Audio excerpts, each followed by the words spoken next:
আজকে একটা নতুন জার্নি বলতে আজকে আমি যাচ্ছি আমার যেখানে পোস্টিং, গভর্নমেন্ট পোস্টিং রয়েছে সেইখানে ডিউটি রয়েছে। তো ওই ডিউটির যে জার্নিটা ওটাই আজকে আমি দেখাবো। আমাকে অ্যাকচুয়ালি যেতে হবে উত্তর চব্বিশ পরগনা, মানে অ্যাকচুয়ালি ওটা উত্তর এবং দক্ষিণ চব্বিশ পরগনার বর্ডার আর কি, যে জায়গাটা আমি যাচ্ছি। তো কলকাতা হয়ে আমরা যাব, জাস্ট মা ফ্লাইওভার হয়ে সায়েন্স সিটির সামনে নেমে আমরা বাসন্তী হাইওয়ে ধরে নেব। তো জাস্ট এখন সকাল 6টা বাজে, বেশ ঠান্ডা রয়েছে, টেম্পারেচার দেখাচ্ছে 17 ডিগ্রি। বাড়ি থেকে জাস্ট বেরোলাম, মোটামুটি 3.5 থেকে 4 ঘন্টার মতন সময় লাগবে। তো আজকে এই জার্নিটাই আমি দেখাবো। শহর থেকে বেরোনোর সময় যে কাঁসাই ব্রিজ রয়েছে, বীরেন্দ্র শাসমল সেতু, সেই সেতুর উপরে আমরা এই মুহূর্তে থেকে উঠবো। এনএইচে আমি পৌঁছে গেছি। এখান থেকে জাস্ট বাম দিক নেব, জিন শহর হয়ে একদম ন্যাশনাল হাইওয়েতে আমি উঠে পড়বো। সেখান থেকে সোজা একদম কোনা এক্সপ্রেসওয়ে, একদম কোথাও কোনো বাঁকার কোনো ব্যাপার নেই, সহজ সরল রাস্তা। এখন 6:10 বাজে সকালবেলা, রাস্তায় ট্রাফিক একদমই প্রায় নেই বললেই চলে, আর কুয়াশাও নেই, কিন্তু ঠান্ডা রয়েছে, বেশ ঠান্ডা, বেশ ভালো রকমই রয়েছে। এখন 16 ডিগ্রি টেম্পারেচার। আর একদমই দুর্গাপুজোর সময় থেকে এই যে লাইটগুলো লাগানো রয়েছে দারুণ দেখতে লাগে, বিশেষ করে সন্ধ্যাবেলা থেকে দারুণ দেখতে লাগে।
রূপনারায়ণের উপরে যে কোলাঘাটের ব্রিজটা রয়েছে ওটা ক্রস করছি।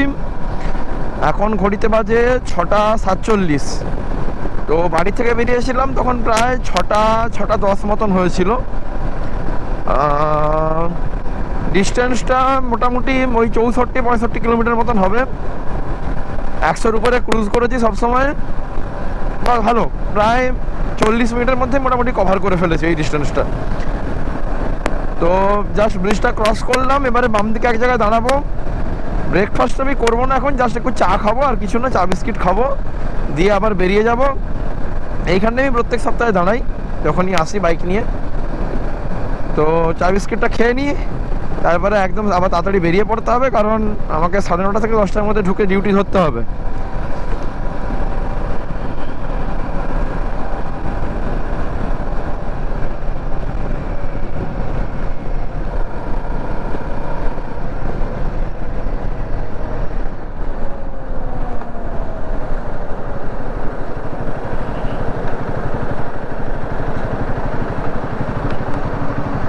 2,000 years later.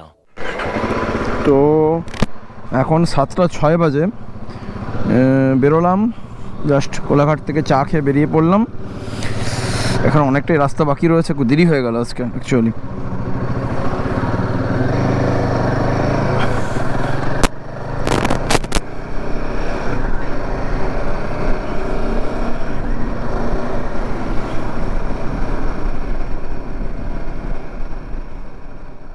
চা খেতে ঢুকেছিলাম, তাও 9 করে 6:50 হবে, বেরোতে বেরোতে মোটামুটি 7:05 হয়ে গেলো। 15 মিনিট এখানে সময় নিয়েছি।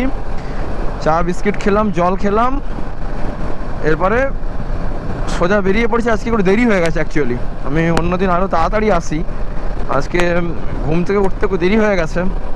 তো এবারে একটু টেনে চালাতে হবে, আর ওখানে গিয়ে আবার নদী বেরোতে হয়, মানে নৌকোটাকে খেয়াতে করে বের করতে হবে। এবার সেটা একটা বেশ সময়ের ব্যাপার, কারণ সবসময় খেয়া এপারে থাকে না, ওই পারে থাকলে আসবে, বাইকটা নামাতেও সময় লাগে, তুলতেও সময় লাগে, তো একটা বেশ টাইম কনজিউমিং ব্যাপার ওটা। তো এখন একটু টেনে চালাই, কারণ তাড়াতাড়ি পৌঁছাতে হবে আমাকে এখন। One eternity later. ঘড়িতে এখন সকাল 8টা বাজে, আর আমি মা ফ্লাইওভার থেকে এবারে নেমে যাব। এই যে রাস্তাটা, যেটা ডান দিকে এই রাস্তাটা চলে গেছে, এইটা চলে যাচ্ছে সোজা সল্টলেকের দিকে, আর আমি চলে এলাম যে রাস্তাটা রুবির দিকে যাচ্ছি, বাইপাসের দিকে। এই রাস্তাটা দিয়ে নেমে আমি সায়েন্স সিটির সামনে নামবো, দিয়ে জাস্ট বাম দিকে বেঁকে গেলেই বাসন্তী হাইওয়ে। এই বাসন্তী হাইওয়ে ধরে টানা প্রায় 63 থেকে 64 কিলোমিটার, প্রায় 65 কিলোমিটার মতন যেতে হবে আমাকে। তো আজকে একটু দেরি হয়ে গেছে অবশ্যই, কারণ অন্যদিন আমি এই জায়গাটা 7:30টার মধ্যে ক্রস করে যাই, সেটা আজকে প্রায় 8টা 10 হয়ে গেছে, অনেকটাই দেরি হয়ে গেছে আজকে। ভালোই ট্রেনে চালাতে হবে, কারণ আজকে আমি বাড়ি থেকে বেরিয়েছি অনেকটা দেরি করে, 6টার সময় বাড়ি থেকে আমি বেরিয়েছি।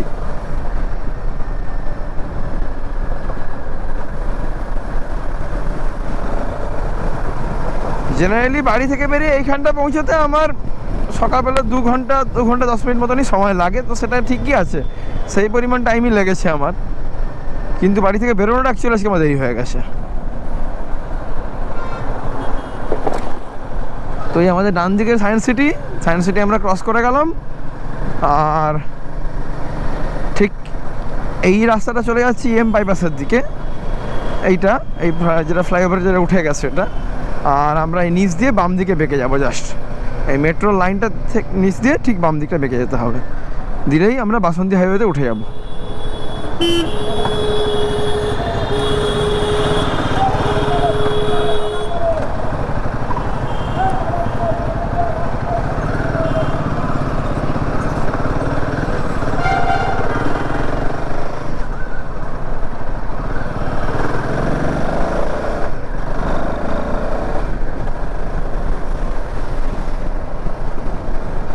One eternity later.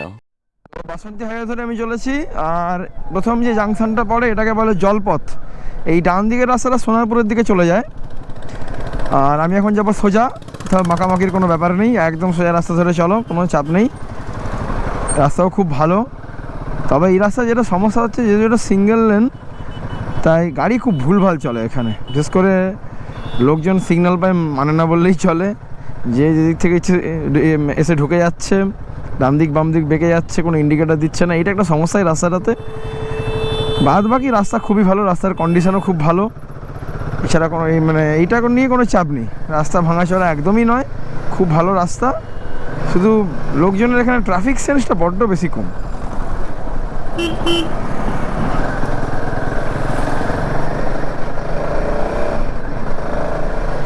আর বেশ এই হাইওয়ে অ্যাকচুয়ালি এটা হাইওয়ে নয়, বাসন্তী হাইওয়ে নাম, কিন্তু এটাকে স্টেটের আন্ডারেই পড়ছে, এটা ন্যাশনাল হাইওয়ে এটা নয়।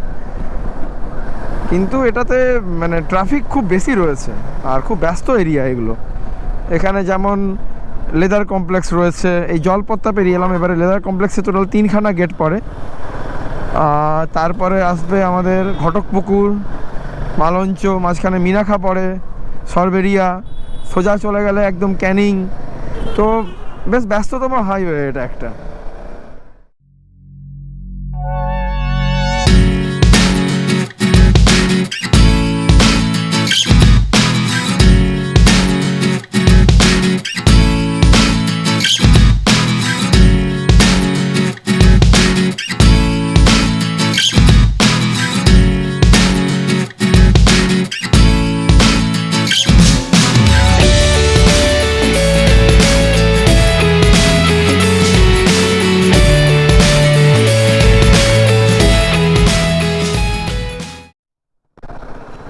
তো এখন বাজে 8:37, আর আমি এসে পৌঁছলাম এই মুহূর্তে ঘটকপুকুরে।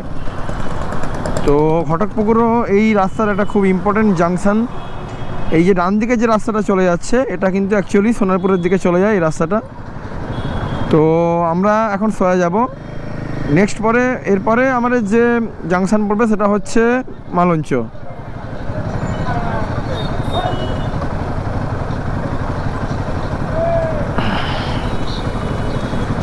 এই রাস্তাটা খুব সম্ভবত ভাঙড়ের দিকে যায়, বাম দিকে যে রাস্তাটা যাচ্ছে, মানে এই রাস্তাটাতে প্রচণ্ড ভিড় থাকে এই জায়গাটাতে মেনলি। এখানে সব থেকে বিচ্ছিন্ন যে বাসগুলো, বাস আর অটো মারাত্মক দৌরাত্ম এখানে। মানছি পাবলিক ট্রান্সপোর্ট দরকার, কিন্তু মানে এত রাফ চালায় এরা এখানে, মানে সে ভাবনা চিন্তার বাইরে সেটা।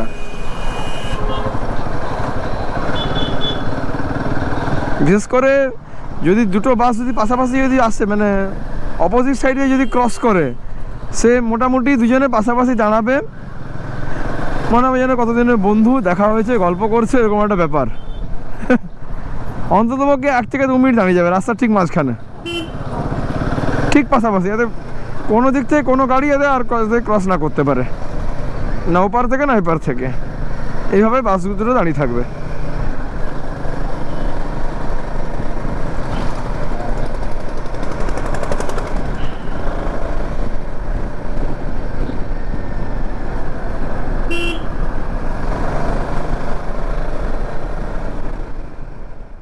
A few inches later. যে জাংশন পয়েন্টটা আছে সেটা হচ্ছে মালঞ্চ। তো মালঞ্চতে প্রচুর মাছের আড়ত রয়েছে, আর মালঞ্চের এই জাংশন পয়েন্টটাতে প্রচণ্ড জ্যাম হয়। আর মালঞ্চ থেকে সোজা আমাকে যেতে হবে সরবেরিয়া। মালঞ্চ থেকে প্রায় 16 থেকে 17 কিলোমিটার মতন। আর মালঞ্চ থেকে ঠিক বাম দিকের যে রাস্তাটা চলে যাচ্ছে, ওটা চলে যায় সোজা বসিরহাট।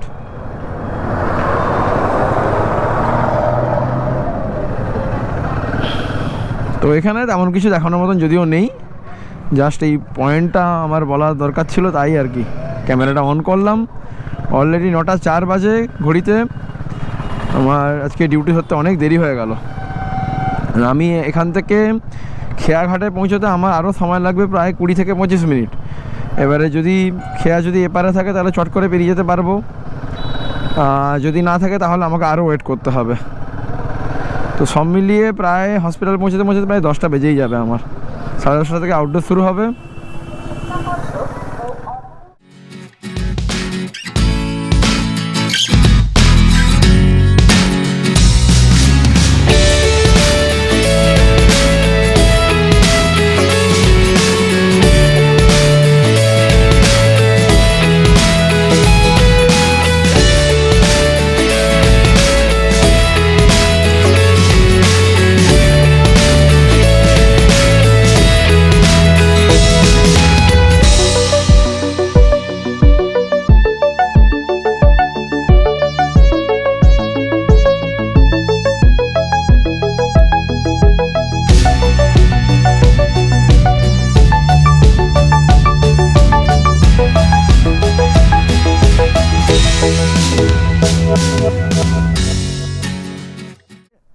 তো মেন রাস্তা থেকে ডান দিকের একটা রাস্তায় আমি ঢুকে গেছি।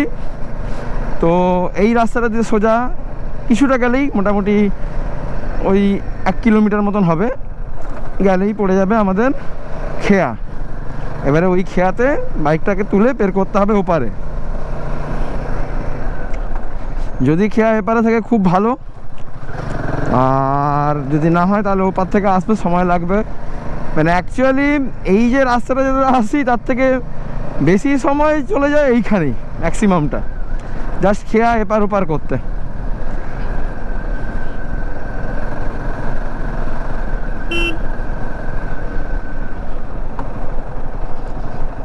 যেখানে তো নিয়ম এটাই, কিছু করারও নেই আমাদের।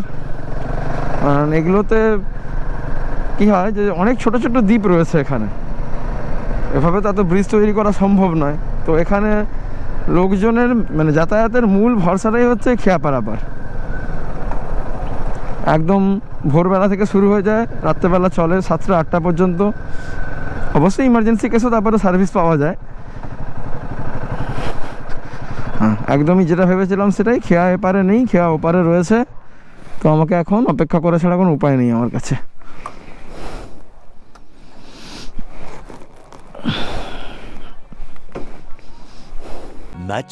Much later. তো এই যে আমাদের ইমরানদা চলে এসছে। এবারে আমরা বাইকটাকে নামাবো। ওই নিচে একদম নিচে নৌকোটা রাখা আছে, ওইখানে গিয়ে বাইক উঠবে। দাদার পক্ষেই সম্ভব, আমার পক্ষে একদমই সম্ভব নয় অ্যাকচুয়ালি।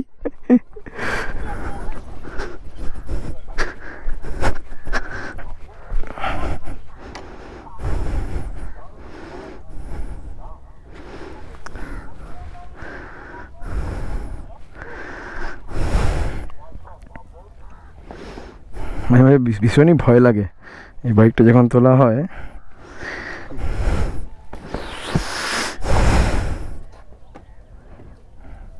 দাদাকে ভরসা করা যায়।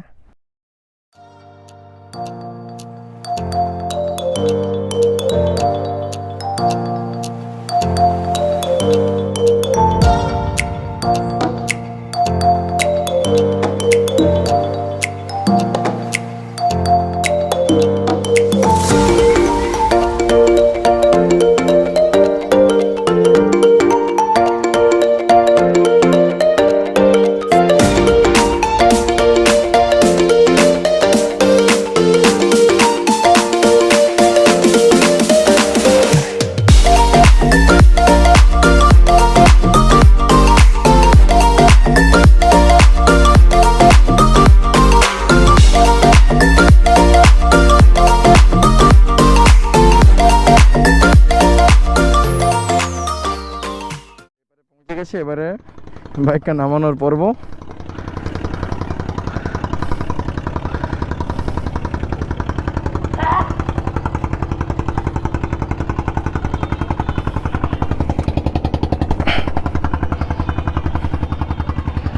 দাদা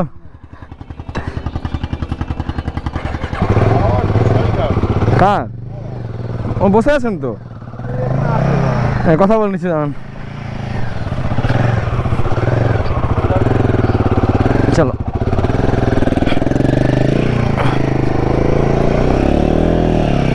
ব্যাস পৌঁছে গেছি আমরা।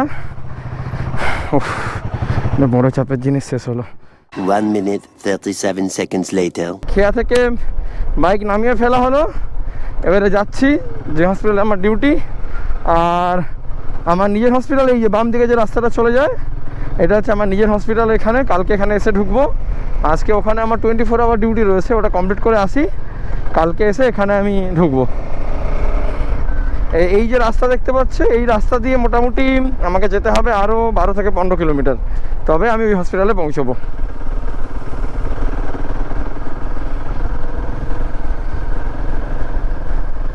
এটা একদমই একটা গ্রামের রাস্তা এটা।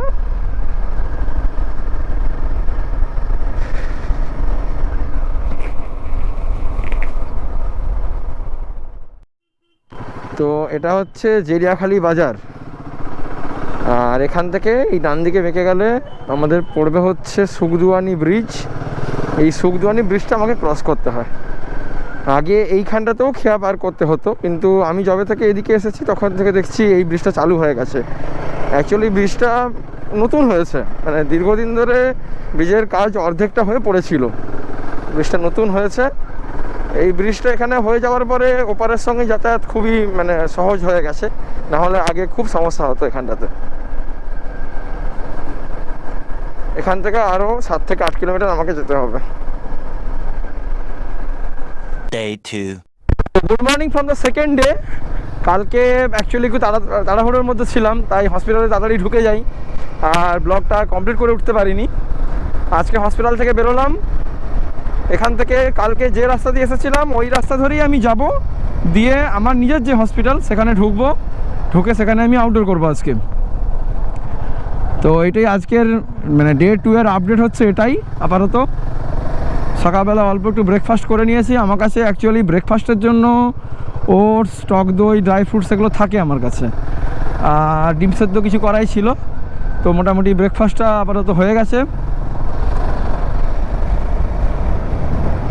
আর এখানে যেটা বলার, এই যে মাঠের ধান মোটামুটি কাটা হয়ে গেছে প্রায়। আর এই মাঠগুলো অ্যাকচুয়ালি এই সিজনটাতে ধান যখন হয়ে থাকে দারুণ দেখতে লাগে, পুরো সবুজ হয়ে থাকে পুরো। এই মুহূর্তে সমস্ত ধান যদিও কাটা হয়ে গেছে, শুধু মাঠে দেখছি খড়গুলো রয়েছে, এগুলো তোলা হবে এরপরে।